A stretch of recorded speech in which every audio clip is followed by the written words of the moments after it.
For weeks now, we've been tracking damage from severe storms that have been left behind from previous storms, flooding, strong winds, down trees. Yeah, and even though we're covering active storms today, we know a lot of people are trying to get back on their feet, and they're looking for answers and resources. That is why this morning we're chatting with the communications advisor for FEMA, Lenisha Smith. Thanks so much for joining us this morning.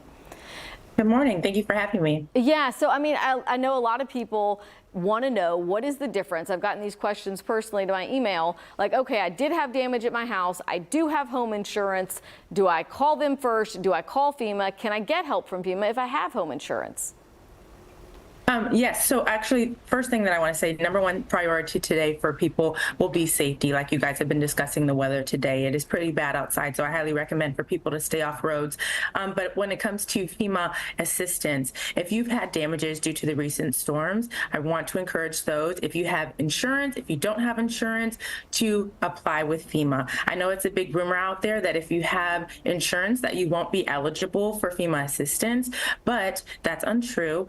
You may be able to receive some assistance from FEMA for any underinsured damages that you have. So there's 3 ways that people can apply for FEMA assistance. It's 1-800, you can call the FEMA helpline number at the 1-800-621-3362. You can go to disasterassistance.gov, and when the weather clears up, you can go into a disaster recovery center where we have a few locations around the greater metro Houston area, and you can sit down with a FEMA representative, a representative from Small Business Administration, and we also have representatives from other organizations to give out some assistance as well. You know, I think that since we haven't been hit in so long, a lot of people are also confused about what their plan covers. So can they go to these people who are helping with assistance and also find out just what kind of coverage they're entitled to? Because I think that we pay into it and then sometimes we forget like how the policy's changed over the years.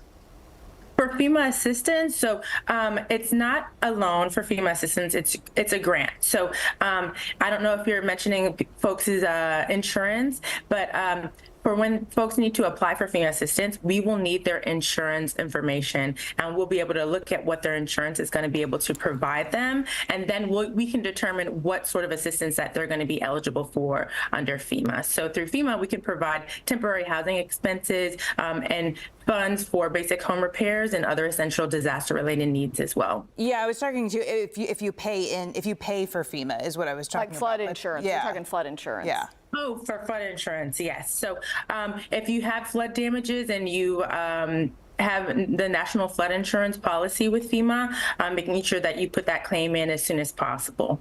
All right, Lenisha Smith, thank you so much for your help this morning. We have the Disaster Recovery Center locations for you on click2houston.com. So once it's safe, if you want to go there and sit down and speak with someone from FEMA in person, you can definitely do that. You can find that information on click2houston.com.